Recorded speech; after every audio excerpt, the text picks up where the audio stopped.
Welcome once again. It's time for Good Morning Minister, hosted by the Honourable Robert Morgan and sponsored by the Office of the Prime Minister. Our guest today, the Honourable Floyd Green, Minister of Agriculture, Fisheries and Mining. Good morning, Minister. Hi, good morning, Nadine. How are you? Welcome to your listeners on Love 101, the family station. And also, Nadine, thank you for always being here with us. Even sometimes you disappear. Well, I'm Robert Morgan, and I would like to say, good morning, Minister. Good morning. Good morning, Mr. Morgan. Morning, Nadine. Morning to all listeners of Love 101. I'm very, very happy to be here. So we have the Minister of, let me see if I can remember it, Agriculture, Fisheries, Mining, yes, and St. Elizabeth. That's all about right. Right. But before we go into the festivities, we always like to start off our day with praise. Yeah. Nadine, what do you have for us this morning? we're going Mississippi Mass Choir.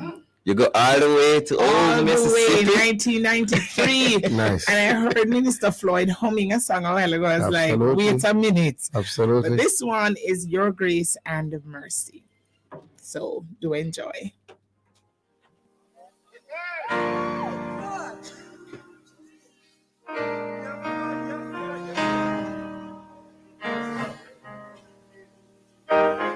Your grace and mercy brought me through. I'm living this moment because of you. I want to thank you and praise you too. Your grace and mercy brought me through. For Jesus, your grace, mercy brought me.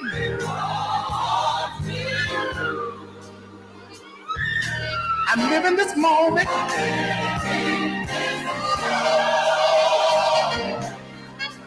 because of you. I want to thank you and praise you too. Your grace and mercy, oh Lord, brought me through. Thank you for saving a sinner like me to tell the world salvation is free. There were times when I just didn't do right. But you watched over me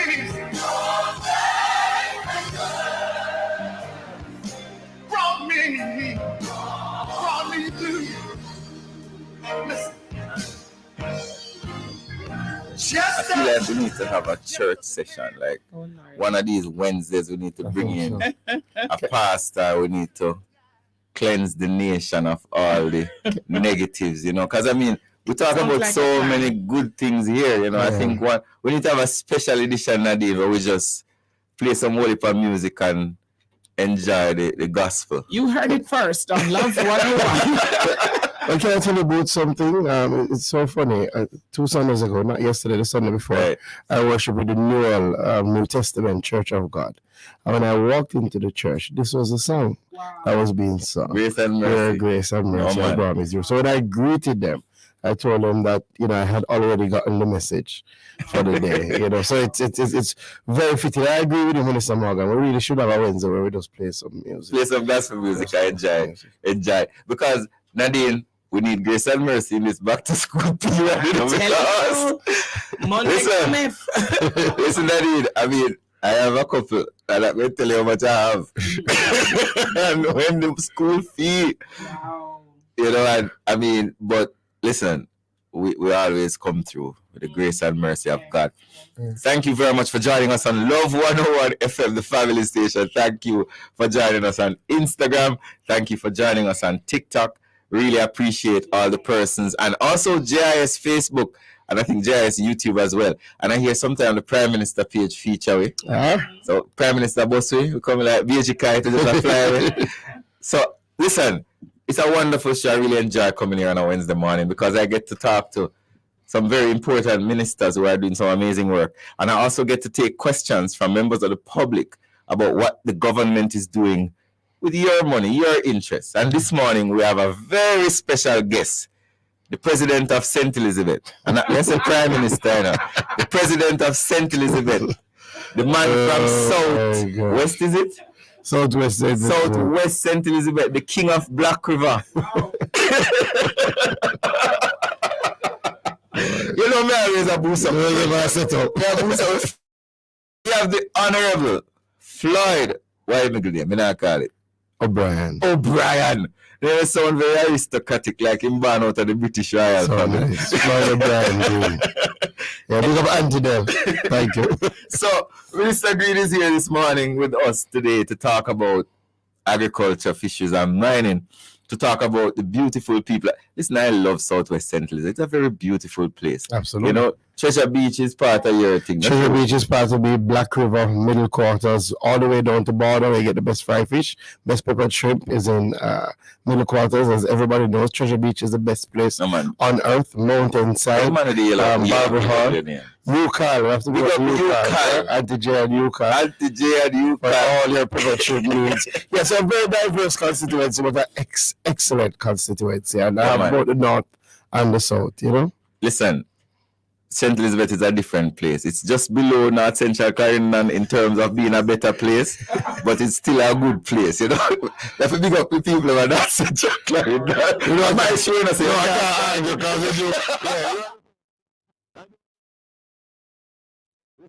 So, Minister Green, yes, I know you were not born a politician. Absolutely. A lot of the time, people think that we're born a politician, and like when the doctor slap you, we say shower. You know, but we were people before we became politicians, and you were a lawyer here. Absolutely. What kind of law you used to practice? As attorney, I used to practice with a small firm, Montreal Charles and Company. We used to do a multiplicity of things. About 40% was civil law, commercial law, 60% was criminal law. Really? Yes, I did a fair amount of criminal law. You know, I did law for almost 10 years. So you're a senior counsel? No, I am a senior counsel. Now I'm at 15 years at the bar, but clearly for the last few years I haven't done much law because politics has taken over. So where are you from? Like where you're born? So I'm a St. Elizabeth man. I'm really not from Southwest, but I'm from Southeast. So that is Junction, St. Elizabeth, right? Come from a community called. I hear that Junction got water for the first time. Last year? Yes, the year before? It was about 2 years ago, 3 years ago. The Prime Minister went down there. I had to go to see Cherry Town. So literally, when we grew up in Junction, we had no connection to the NWC. No, hold on. A big town like Junction never had water? Never had water at all. You wouldn't tell because the people are so hardworking and they're so proud. So everybody in Junction has a tank. right? And almost everybody does rainwater harvesting, right? And that's what we've had to depend on for years. So, it's so funny, even last night, when I went to pick up my son from his grandmother, she was commenting that there could be things now outside of the drought period, like, wash your car at home. Really? You those things you really wouldn't do because you have to be so careful with the water. So we never grew up with that NWC connection. So the first time it happened was under this government of Prime Minister Hon. So I want to bring up MP Witter. It's something he's been advocating for a long time. And growing up, I guess it was one of the turnouts for me in political. In thinking about politics, because growing up you would hear time and time again, water come, and I remember I grew up in the 90s, right? So you would always hear, yeah man, just give us a vote, water going come, and it never came. So which high school you went to? I went to Monroe College, Alaska. I don't know what that means. I don't know what that means. This man coming here speaking tongues. I know. The very good school, the city and the hill can never be hid.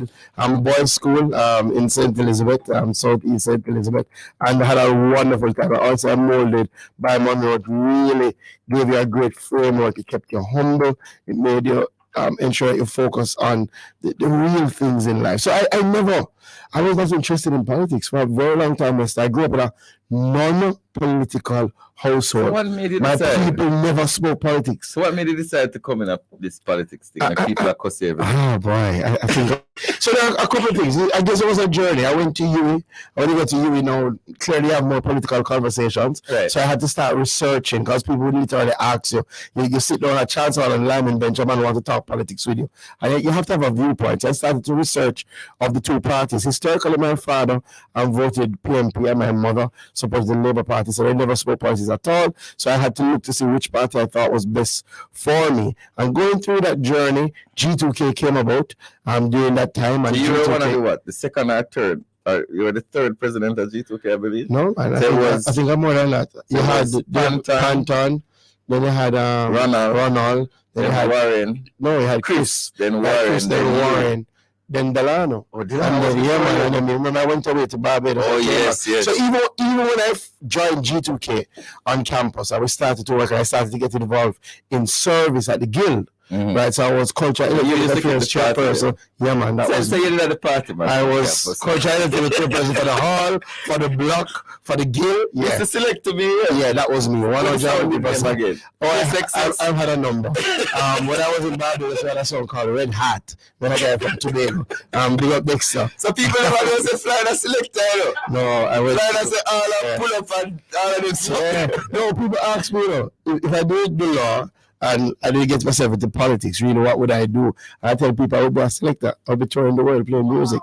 Right? And people say, what? Yeah, anyway. So I went away to Barbados, came back, was still not happy with what was happening in Jamaica, but didn't want to go into politics because I said, boy, it's too corrupt and all sorts of things. So decided to form a young professional organization called the Jamaica Association of Young Professionals. Right. Started to advocate for housing, things like that. And it made me realize, Nestor, yes, NGOs are good, NGOs are necessary. You can have some movement, but when you go and sit with the Minister of Housing, ultimately it's his decision. That is true. Right? So I recognize that I needed to get more deeply involved in politics. So went back to base at G2K and became president, and then, I think that's the story of a lot of us young politicians, a lot of us grew up in the rural areas. Like, I never have no water like I said, we still don't have a lot of water. We're trying to fix that now.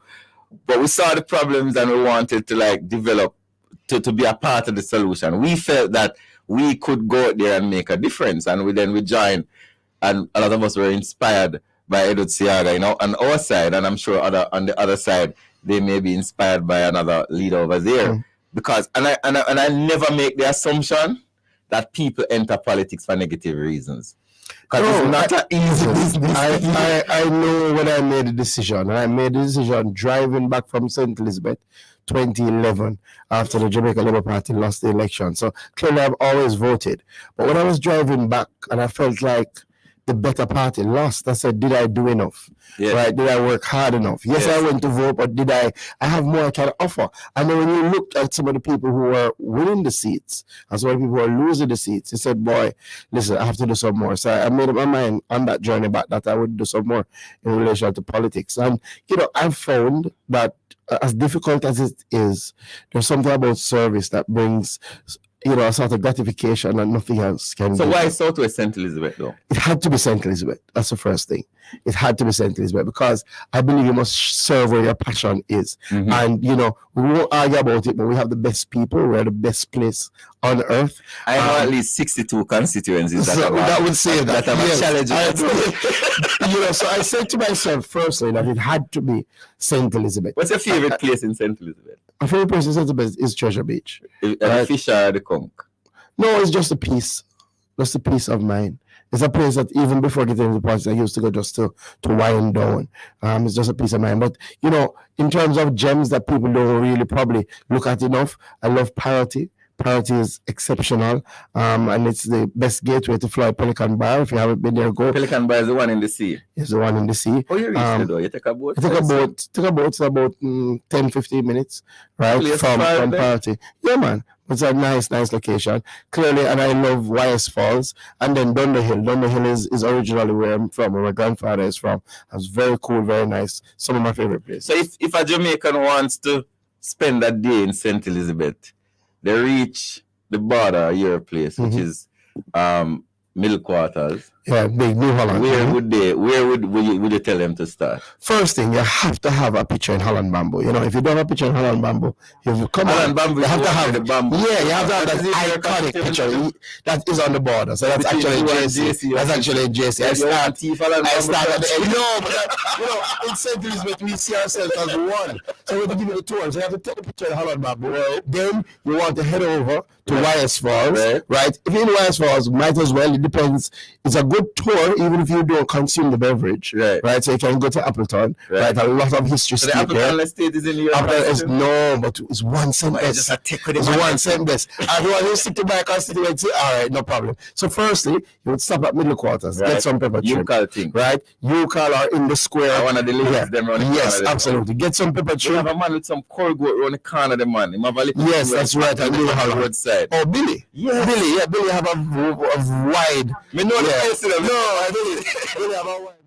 So you stop at pepper shrimp, or you stop at Billy if you don't want shrimp, but then you go down to border, right? Because if you're not going to eat it then, you need some fried fish and bami to take back home. That's a border. That is border. When you leave border, then you're going to head to Black River. You're going to go on the safari. You're going to see the crocodiles. You're going to see what is happening there. Wonderful tour, great guys. You're going to leave the safari, then you're going to head to Pelican Bar. We're going to finish it. No, man. You're not afraid of all crocodiles are well trained. No, they come every day. I mean, seriously, crocodiles are well trained. So where you are after the safari? Leave the safari, right? It depends. If you don't eat the fried fish yet, you can anywhere on Crane Road, wonderful restaurants, Cluggies, Sandbar, Las Vegas. Then you're going to go to Pelican Bar. So you're going to go to Parity, take a boat, you're going to head out into the sea, or Pelican Bar. Then you're going to come back from Pelican Bar, then you're going to head over to Treasure Beach. You see much things? Yeah. One day. Then, one circle. When you reach, when you reach Treasure Beach, you're going to say, no. You're not going to have to leave after you're there. No, that's the point. You're going to say, there's still too much to see. You're going to stay around the villas. Are you going to go Lashings? Are you going to go Jake's? Are you going to stay till the next day? To Jake's. Yeah, man. Really nice. And then in the next day now, on the way out, you're going to say, so, all right, this was good. Maybe you want to see what's happening at Lovers Leap. Not in my constituency, but on the way out. Yes. But before you leave my constituency, you have to check the farmers. Oh, yes. Right? So, you're going, and you go melon, cantaloupe. So, you're going to link Jojo, who by the silver tank. Stop with Jojo, get melon, cantaloupe. I've always wanted to ask somebody this. I've never been to St. Elizabeth and leave without something. No, that's how we are. Like, I remember when I was a kid and my father, we drove to St. Elizabeth and a car puncher. And we never have no spare. And a man come to help us to replace the tire and came back with a box of onion with the tire. No. And I'm like, why are the people like this so nice? Like, no, so generally that's how we are. We genuinely believe in sharing. We genuinely love people. I believe that if we have, we should share. And one thing you find in St. Elizabeth, once you go, you stop anywhere, they embrace you, they start talking to you, and they're going to give you something. Whether it's good times or drought, they're going to find something to give you. So then you head out, you head to Lovers Leap, right? You pass through Junction, stop by Trailer and get some cow skin soup for the journey back home, and you're good to go. All right, so we learn a little bit about Floyd. Yes. We're not going to go into the family. We know you're married and you have a son and thing. Yes. Your son is an amazing kid, by the way, and very brave. He can really swim. No, he is. Yes, He is. Robin starts. I didn't have prep this year, which is the stress. No, you are the Minister of Agriculture, Fisheries and Mining. What a combination. Yeah. And tell you, what did you say to you? That's really what you said to you, but how did you feel about that? Well, I just recognize there's a lot more work. Yes. Right. Clearly, agriculture and fisheries, and having experience in agriculture and fisheries, that's a massive ministry.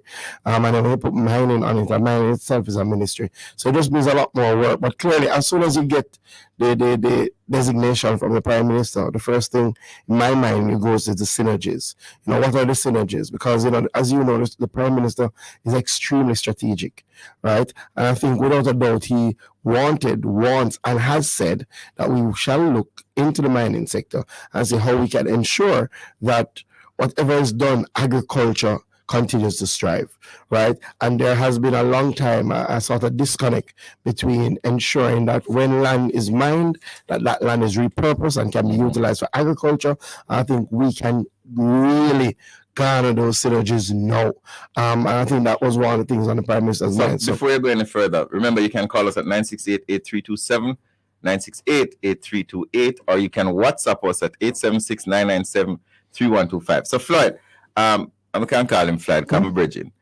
We're going to go through it step by step. We don't have a lot of time, so we want to give as much. And we know the persons online want to ask questions like Newcomb Valley and all of them places. Is that in your place? Yeah, Newcomb Valley, wonderful area. We're going to answer the Newcomb Valley questions later, but first we want to talk about agriculture. Agriculture is one of the most important industries. You say that we're bringing the new face of food. Yeah. What is the new face of food? It is very important that you clearly articulate a vision for agriculture and that people know the fundamental pillars that you're looking to move agriculture to. Right. The new face of food is that. So FACE is an acronym. It highlights the pillars that we're working on. F would stand for food security, and it's very critical. I think we all saw it during COVID-19. The big question, can we feed ourselves? How will we feed ourselves? If something happens and the world shuts down, what are we going to eat? So that's one of the fundamental things that the Ministry of Agriculture is focused on to ensure that we are food secure. The other areas are agribusiness development. Very critical that we don't see agriculture as just primary production, right? We have to move from primary production to value-added production. Agribusiness is a part of agriculture. We normally look at it as manufacturing. We want to demystify that and say, listen, this is agriculture as well. Climate change is real, so our third pillar is ensure that we bring in climate smart technologies, especially for our small farmers, so that they can better resist what is happening. For example, right now, we have gone through our worst dry period on record in the history of Jamaica. Hold on. That's not true, is it? Yeah. So let me pause. Yeah. When ministers come here and they say things and just run past it, we have to stop them. Yeah. You're saying that the drought that we just had is the worst drought in the history of Jamaica. I'm saying it's something that Minister Samuda and I have been looking at, and this is Matthew Samuda. Since October to March is our driest period on record in the history of Jamaica. Since records have been established. How have you? Right? And I understand, because I guess you thought there would be probably more dislocation. Yes. But what we have been trying to do. Previously, when rain fall, water lack off all over the place. I mean, a lot of us in rural areas have water challenges. Absolutely. Accept that. Absolutely. But when back in the day when you heard the dam is down to 20%. Yeah. So what we've been trying to do right across government is to be more proactive and to face some of these things head on. So, at the Ministry of Agriculture, so for example, we are now on our second drought mitigation strategy. We would have done one earlier in the year, and when I became minister, I looked at it and I realized that the drought was not dissipating, that we are seeing elevated temperatures. So what have you done as the minister? So we brought in an additional drought strategy of $104 million, right? Not just to look at how do we treat with it this year, and some of that is in there. So clearly, allocations for the trucking of water, allocation for provisions of mulch, allocation for the provisions of seeds, but also how can we be better able to treat with it next year? Because we could go down to brass tacks. Yeah. So 100 and how much you said? $104 million. And what is that money being used for? And that money is being used for a combination of things. And Right. it goes with an additional sum that we had. So in total, our drought mitigation strategy is $200 million. This 104, we allocated some money for trucking of water, Right. just to get water to farmers. We allocate some money for providing mulch. Mulch Right. is grass that they use to cover the areas to make the temperatures cooler. We allocated $20 million of that money to provide inputs, so things like seeds, planting material, fertilizer. And the vast majority of that money goes to two things. We have to purchase some trucks. So you're, Right. you're purchasing We're trucks. purchasing trucks, and And this trucks is for I'm happy to announce that one truck has already arrived. okay. So we plan to commission that truck shortly. $48 million is going towards the purchasing of 3 trucks. What happens during the drought is that we have to be competing to get private truckers Right. who our rates are lower as government. Right. So because the demand is so high, we can't get the trucks to truck the water to the farmers. So we need our own assets in that regard. So we're going to be purchasing 3 trucks. One is already here. We're procuring 2 more. So that next year, because we can't just plan for this year.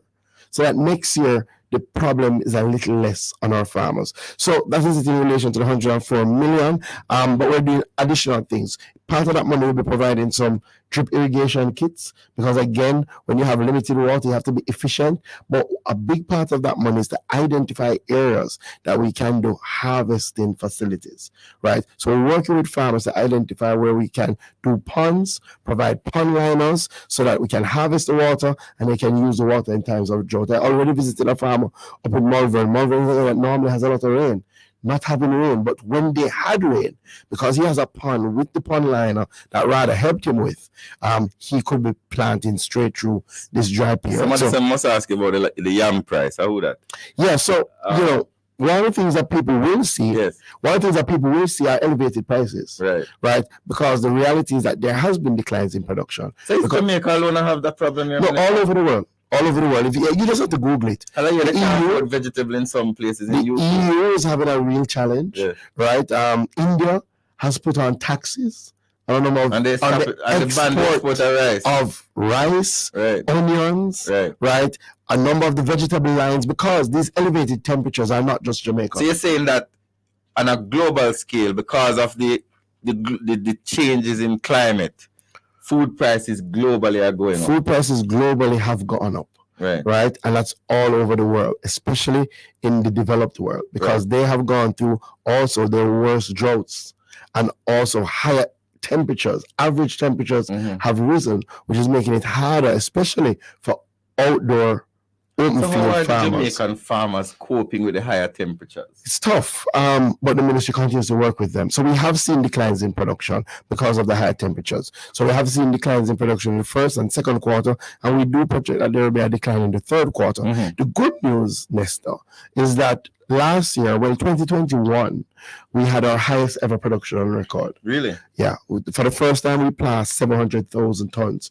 of local production. 2022, we passed 800,000 tons Mhm. for the first time. So even though we're seeing declines, we're back to like 2019 levels, Mhm. right? So you are seeing movements in price, Mhm. especially in things like yam, because a number of our yam planting areas do not have access to water, and we can speak about what we're doing about that, right? So you will see increases in yam, increases in our vegetable lines, right? The good news is that we have gotten some rains, and also our drought mitigation program is reaching some of our farmers. So a lot of our vegetable farmers are back in planting mode now, and their short-term crops. So in another month or so, But- you should see some dissipation. But you know, in one of the price. things I wanted to touch base today about agriculture, I remember during COVID, the entire agriculture sector in South Central, or at least most of it, had to shut down. So, I think we probably haven't spoken enough of how we were able to keep our agriculture Yes. sector alive, because the fact that we still have an agriculture sector now is a testament to the work, quite frankly, of the ministry and the government. And this is because we got $1 billion support so that we could do things like literally go into farms, buy back produce, Mhm. and redistribute those produce. Remember, So like you bought the produce from the farmers.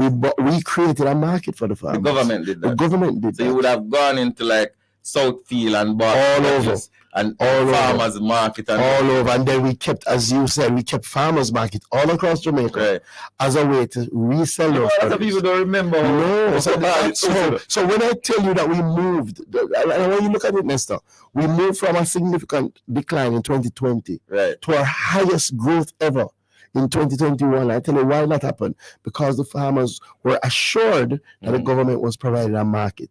So people could go out and plant. And then we followed that up with the highest in 2022.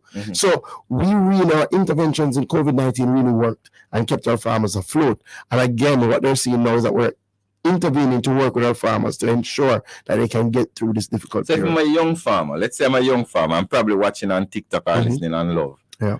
And I just leave, let's say, high school, or I leave KS, or I leave UA. I don't necessarily want to go into the corporate world. I have access to some land. What can I do to become a farmer? All right, a couple of things. The first thing ideally you want to do is to see what the land is ideal for. So you want to reach out to RADA. You want to have a team from RADA come. And there's a parish office in every. There's a parish office in every parish. Right. So clearly, reach out to your parish office and see what is it good for. Now, on the new phase of food strategy, we have already identified some crops that we're going to be providing special support for. So we're going to be providing special support for yam, special support for sweet potato. And what do you mean special support? What do you Special support normally means we include them in our production incentive program, so you can get like planting material, fertilizer, some of those things free of cost. So the young farmer can, if he fits into one of these products, can get help with fertilizer. With technical support, can fertilizer, get planting material. Yes. So that's for yam, that's for sweet potato. We're targeting some orchard crops. You would love to hear this, Aki. Right? You know that. let me fix my jacket. North Central Clarendon is the largest exporter of Aki in Jamaica. That is true. So if you're eating Aki now, chances are is our people make it. That is true. So we want to, we're just scratching the surface with our Aki exports. So Aki, breadfruit and mangoes. Yeah, man, breadfruit is big business. Our Do you know that crops. people even, it's not like soursop leaf. People are actually exporting soursop leaf. Absolutely. I never knew that, And the other two areas that we're focused on is our small ruminants, so goats, sheep production. I don't know if you know, Nestor, but well, clearly Jamaicans love curry goat. Right. They're even selling the gravy now. 80% of what we consume as curry goat is not actual goat, is imported. So hold on. You don't always like to say these things and run with it.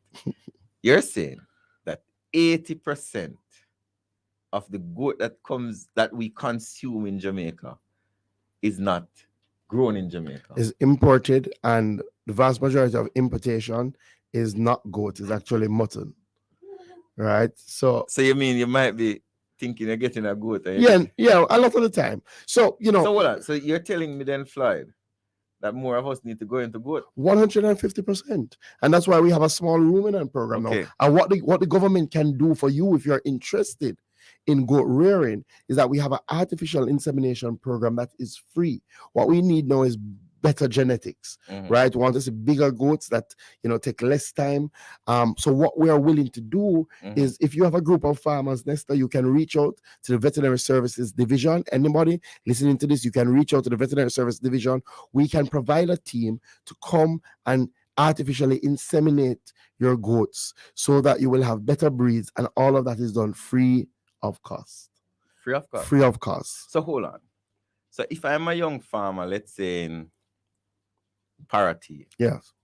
And I have a couple of young farmers around. Yes. Me, I can call the Ministry of Agriculture, Fisheries, and you will come with the big breed goat. No. So we passed that. We will actually. So what we do now, we have brought in some big breed goat. Right. We have extracted the semen from that big breed goat, and we will come now. So it's a scientific approach. We will do that insemination for you free of cost. The semen is free. The expertise is free of cost, because we want to expand our goat population significantly to treat with the fact that we are importing so much. But is there any other product that we import so much of it? Significantly, and I'm going to go to another one. We do import a lot of fish. I don't know if you know. Really? But millions of fish is imported. So that is why we're trying to push a greater reliance on freshwater fishing. And I'll speak also what we're doing for the fishermen, because we did announce a fisherman's incentive program. But on the freshwater side, just to tell you one of the programs that we have tilapia type on of the fish. tilapia, one of the programs that we have under the new face of food is if you're interested in freshwater fish and you excavate and prepare your area for, let us say, a 1 acre pond, we will provide the fingerlings free of cost. Sir. So you're saying to me that all I need is the land, dig out the land, line the land, put the water in there, yes. And the most expensive part, which is finding the fingerlings, you will give us. We will give you that for free, right? Because we want to see the expansion. It's part of our food security matrix. And again, when you think about what are we going to eat, that's a start, though, Minister. That's a big start. That's a big start. It is a big start. And you know, one of my focuses are clearly, Nesta, is on our young farmers and trying to get young farmers in. You know, one of the policies that we had implemented last time I was minister is that at least 20% of land under our control, the ministry's control, must go to young farmers or women farmers. And we've passed that, right? So in our agro parks now, if you're interested, if you don't have the land and you're interested, contact the Agro Invest Corporation. There is a pathway we can work with you. If you're looking for a business plan, right? Let's say you have the land, but you're not sure what business you want to do in agriculture. The AIC will help you write that business plan. So they will take you from concept to execution. Right, so there's tremendous opportunities. We have a mango orchard now. Tremendous opportunities for people who want to plant mangoes. Again, the AIC, we're looking for people to do ackee orchards. We're looking for people to do breadfruit orchards. We want people to partner with the ministry. Minister, when I became member of parliament, I used to see these guys driving around with these big long bamboo stick out of the old cars. And what they do is they go around to the entire constituency and they buy ackee. And they will buy it for like $1,000 a bag. And then they stockpile it. And the guy from the ackee factory come with a big truck. And I know one guy, he never finished high school. I won't call his name. He now is one of the largest ackee reapers. He has 15 cars.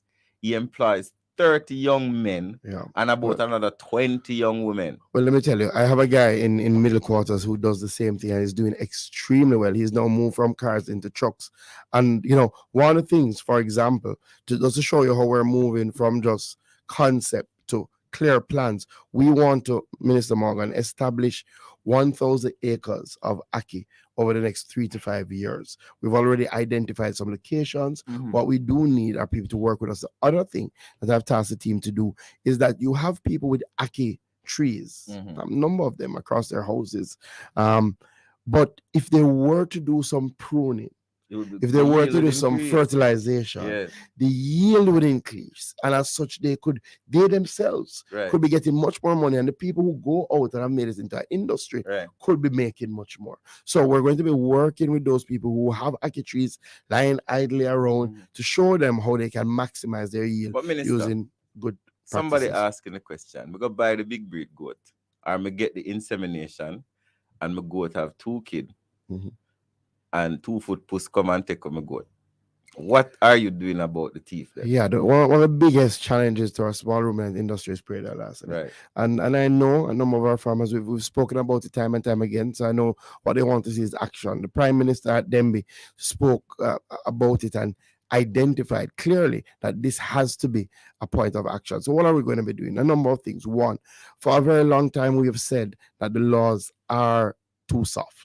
Right, that we need some changes to the Agricultural Produce Act to really ramp up the penalties, because even when people are caught, then they're getting off. So we're going to be making those changes, and that legislation will come before Parliament before the end of the year to start making those changes to the Agricultural Produce Act and other acts that depend on this framework.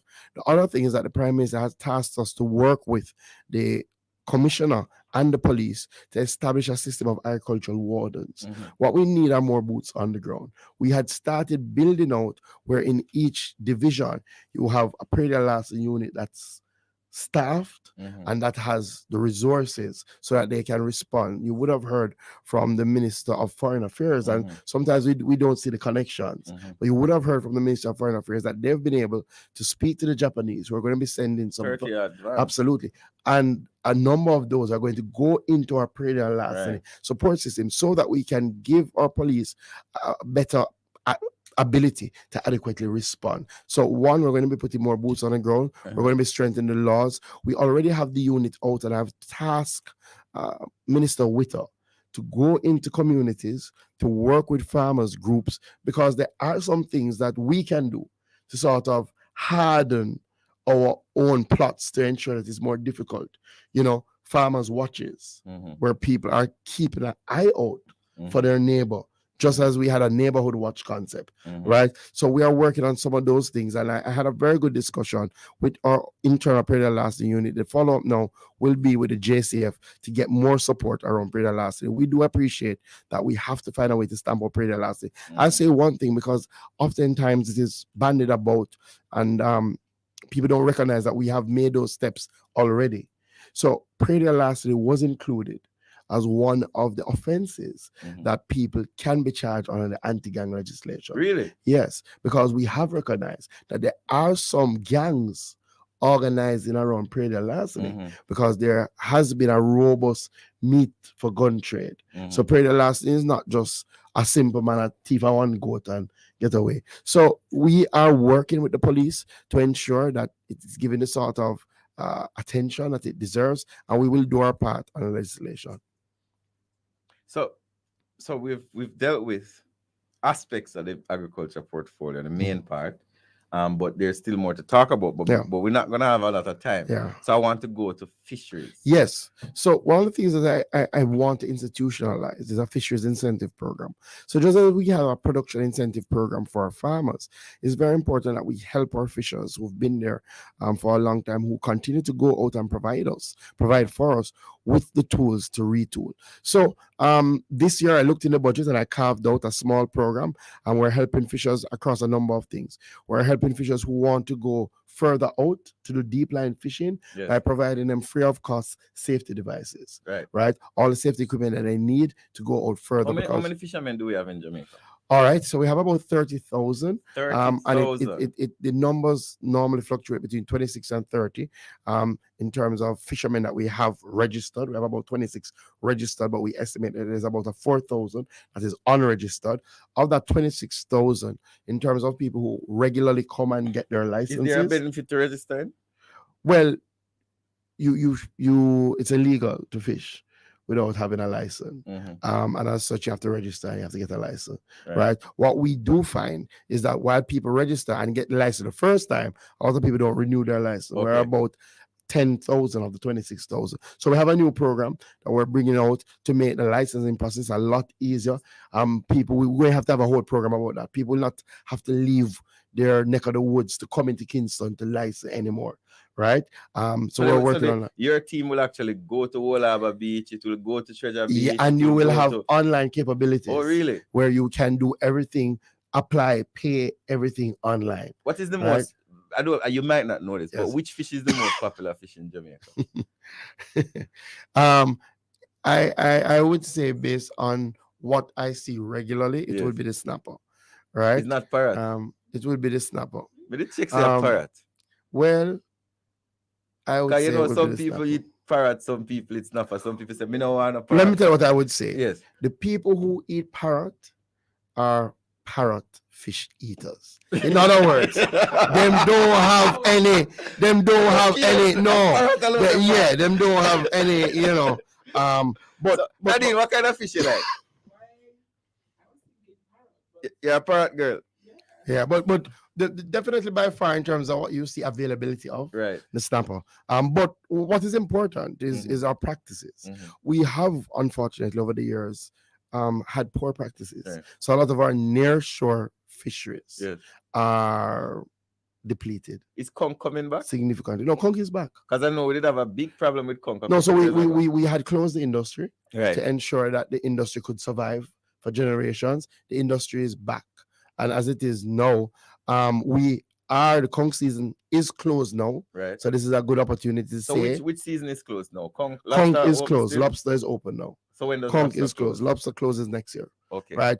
If you see people who are selling conch, report them to the National Fisheries Authority. Because you might kill the conch industry again. The reality is that we need to keep the industry alive. Right. We close it now because now is the breeding season. right? And that is the regeneration of our conch stock. Right. So it's very, very important. So yeah, so we have provided some incentive. We provided fuel incentive.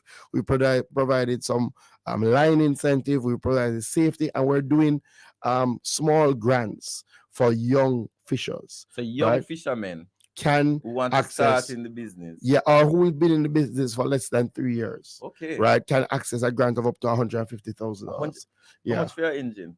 Engines are very expensive. So that can help them to buy That can an help engine them towards or to repair the boat or the buy purchase. some line. Absolutely, absolutely. But we are looking So you at have a program in the main agriculture ministry for young people, absolutely. and you also have one in the fisheries industry Absolutely. for young people. Absolutely, because we have to look to how do we regenerate these sectors. We have a lot of fishers who have been around for a long time. How do we ensure that their children want to get involved in the Do industry? fishermen have insurance now? Yes. So one of the things that we had worked very hard on was to ensure that we get insurance for our farmers and fishers. Before now, farmers and fishers were not able to access any form of insurance. So now they can. No health, no life, no personal. No, they can. So 2 companies, both Sagicor and Guardian, are offering life and health insurance for farmers So and you say fishers. farmer can get fisherman can get health care. They have them now. pharmacy. They have them now, and they're utilizing them. Okay. This was something that we worked on. The government was adamant about, and as my last time at minister, we got that done. Other thing that a lot of people don't know, well, life insurance clearly is out there, but outside of that, there's a weather protect insurance, right? That GK offers. That if you are a farmer, especially now during this season that we are expecting rain, it would be good to get the weather protect insurance. So weather means in case you can't go out to sea. No, so it's a parametric insurance that depending on, let's say, amounts of rainfall, amounts of periods of drought, periods of wind, there's an automatic payment. Really? Yes. So if you register and they will communicate that I'm just using these numbers, and as I said, there are 10 millimeters worth of rainfall over this period, and it automatically triggers a payment based on the policy that you've taken. You would have probably not been able to go out and fish. Or you would have had damage to your crops. Or you would have not been able to go out and fish. The other thing that I want to talk about in our fishers, a lot of them don't know, and I've said to Advantage General, we're going to hit the road on this one, Minister, and we need your support. We were able to get Advantage General to do insurance for those small fishing boats and engines. You mean the little boat them? Yes, it can be insured now. Really? And you can now take that insurance to the bank. Really? You understand? Yes. So there haven't been a good amount of sign up. I think I said to the team, we have to hit the ground, and you can insure it against theft. So, and you know, a number of our fishers complain that you put on the engine and the engine gone. You can insure against all of those things: damage, theft. Yeah. So there's a lot of help for farmers out there, but I have some other questions to ask. Yes. And I have 10 minutes. Yes. So I want to touch on mining quickly. Why is mining important? Very important. The reality is that not only the employment numbers that surround mining, but its contribution to our foreign exchange earnings is extremely critical. Mining has always been traditionally, the sector has supported our export industry. And if you look at our recent growth figures, and we grew by 1.5%, and that is on the back of mining export growth of 132%. And that's because Jamaica is now rebounding. But outside of that, there's so many families that depend on mining. Jamaica employs over 1,000 people, and that's directly, indirectly, contracts another 1,000 people, and then further indirectly, third parties support thousands. Windalco, near 700, indirect is about 400, and then think about the communities, right? We have seen what has happened, and I haven't gone to Discovery Bauxite in terms of how many they employed and the contractors. We have seen what has happened in South St. Elizabeth when Alpine closed down, and how difficult it has been for the people. You know, the entire name depended on the commerce from people going and coming out of Alpine. So it's very, very important. So mining, it's not only bauxite you cover though. You cover aggregates and all so where we're seeing significant growth is in the aggregate mining sector, right? And now we're seeing exportation of that, and part of that 132% is from limestone exports. You know, Jamaica has a real opportunity based on the grade of our limestone. Do you have an idea of how many Jamaicans are employed in the mining sector generally? Well, you know, I've asked the team to do that sort of work, but you know, I would say clearly it's thousands that are employed, and then thousands that depend, and whole communities that depend. So what we're trying to do, Minister, is look at the positives on the mining, but also treat with some of the long-standing issues. So we won't speak about mining as if there hasn't been challenges, right? Restoration in relation to bauxite mining of mined lands have not been done appropriately, and we're going to treat with that. I've asked Minister Witter to chair that committee. We're looking at new standards regarding restoration. We're looking at the time for restoration and repurposing those lands for agriculture. We've already identified the crop types that are ideal. We're going to be working with the Jamaica Bauxite Institute to ensure that those lands, when they come back, they do not go to waste. We're now looking at the structure of our limestone mining sector. We do not want to make some of the mistakes that we made in relation to bauxite. So we have to ensure that the country is benefited in a real way. And I've said to the JBI, we have to expand our reach in terms of the projects that we undertake to show that mining resources can be used to transform communities. I was in Broadleaf recently in central Manchester, where the Jamaica Bauxite Institute did over the Broadleaf Health Center that was closed, years of neglect. And now they have a brand new health center. We want to have more projects of that nature. So, I represent a community that has mining in it. Yeah. And one of the questions that the country asks all the time, and I hope you can answer it, how has mining contributed to community development in Jamaica? I think I was speaking to the Minister of Finance, and it's definitely over $4 billion United States dollars that has come into Jamaica's coffers. You mean tax money? Yes, over the years. 4 billion. 4 billion. No. What have governments used that for over the years is where I think we've fallen short, quite frankly. This government is determined to ensure that communities feel that money. But outside of that, the truth is, if you look around, there are schools that were built through our mining sector, play fields, sport complexes, community centers. Almost in every parish you can identify a school like Stets as a direct beneficiary of the work of Alpart. So the truth is, there is a lot that we can point to, but there's also a lot that has been left to be desired. And what we have to do is put the community first and foremost. We have to ensure that community councils are working, that they're active. We have to ensure that the JBI is on the ground. So we have 5 minutes, and I want to go back to some of the questions. Yeah. First question: how many children did you assist for back to school this year? Oh boy, we are still counting. I'm at 1,200. Oh, so you beat me yet? Yeah, man. To be honest, no. All right. So and we have it disaggregated. So from our office each year we average about 1,300 kids that we assist with back to school vouchers and also with tertiary support. Remember, I also started the Grow with Green Scholarship Fund, right? Where we give a little extra. We put about $1 million and 1.5 million towards that.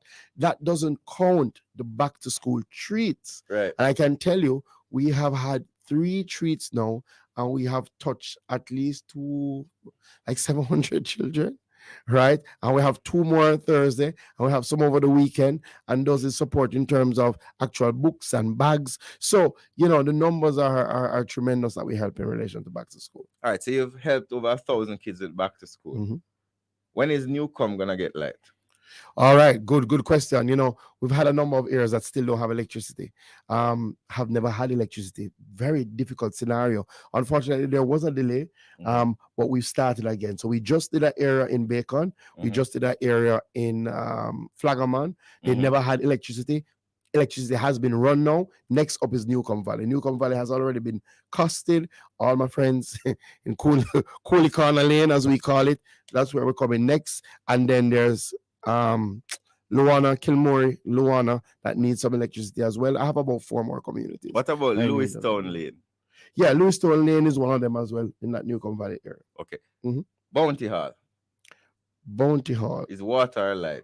Is the problem? I don't know. Don't have to tell me somebody a bit more. Said Bounty Hall on the live. All right. So the next question is, what are you gonna do to save Jamaica Red Pole? Minyard has made a rebound. Right. When I just went to the ministry, I was very concerned, right? I want to commend the Agri-Invest Corporation. If you came to Denby this year, you would recognize that Mina took almost all the prizes around cattle. So that is because we've been doing significant research work to ensure that we secure our lines, not just red pole, the Jamaica black, which is the most difficult one, and the Braham. It's very, very important. So Minad is doing that work. We are working closer with our research division. The Agri-Invest Corporation is working closer. We shouldn't worry about the red pole disappearing. No. Okay, wonderful. What about dairy farming? Is it coming back? On the rebound, we still have a far way to go to get back to the heights that we were. You need to remember the dairy industry. Dairy industry was at like 40,000 liters, and unfortunately, because of policy decisions during the 90s that brought in milk powder. Union. I mean, so we're just back up now from 11 to 12,000. Right. But we have some big players who've come back into the market. Surge Island is still there. True Juice has come into the market in a real way. We're working with our small dairy farmers through Dairy Development Board. You will see growth in. When are you gonna finish the Slipe Road? Slipe. Slipe is one of the most challenging roads, I'll tell you. Every year I've done some more work on Slipe. It is a parish council road. We just finished some work now. I think we have about 2 to 3 more projects to get it done. That will happen. One will happen definitely before the end of this year. We're trying to do some work on the Lackover end. The worst area of Slipe is not in my constituency, but my constituents use it. Slipe, yes. I drove it yesterday. Right. It's in really bad condition because the area is easily saturated by water. So I'm going to be working with the MPs in that area with the Farm Road program to see what we can get done. Is Moremont in your constituency? No. Okay, good. So we won't touch that. Give me 3 big things that you're doing in Southwest St. Elizabeth. Well, we're really excited for the start of the new school year. Black River High will come off shift for the first time. That will mean more contact hours. This was a project we had to do it in phases to get it done. That is now finished. And not only is Black River High coming off shift, a few years ago, I promised the students at graduation that they've pandered for decades for a sidewalk from the school leading into the town. That has been done for back to school. We've paved the road. Very, very important about that. Fort Charles will get water for the first time ever. That project is underway. So that's number 2. What's the third one? Oh, we are going to turn on water in Lancewood and Dingen. First time ever, they'll get water. You want us to give us something more? Pigeon Plains, the Pigeon Plains irrigation scheme that's been spoke about since the 1970s. Taking water from the Black River to bring it to the plains of Pedro. Right. People are out in the field now doing cadastral mapping to give people their titles so we can run the pipe through the land. It is actually happening. Ladies and gentlemen, it is now 12 o'clock. Thanks to Minister Floyd Green. I mean, so much information that he has given us this morning. Thanks to the persons on Roundhill Road towards Monroe College. You know about that? Yeah, I did my part, and Frank is going to do his part next. So Frank is gonna. Yeah, man. That's on the horizon. But I did my part. I'm big up to the people of Roundhill. They've been very appreciative. We also did some work a little bit below in Blaketown, Pedro Cross, and we're going to finish that work hopefully next week. Thank you very much, Minister Green. Thanks to all listeners on Love 101 FM, the family station. Thanks to you on Facebook, on Instagram, and definitely thanks to all of it. You have a lot of constituents on TikTok, you know. Absolutely. Them know everything about your constituency. Absolutely. Yeah, man. Thank you all for joining us on TikTok today. Thanks for your questions. And until next week, 11 a.m., on behalf of Nadine, take it away. Thank you so much, and good morning, ministers. Thank you so much all for making it Love 101. The program Good Morning Minister was brought to you by the Office of the Prime Minister.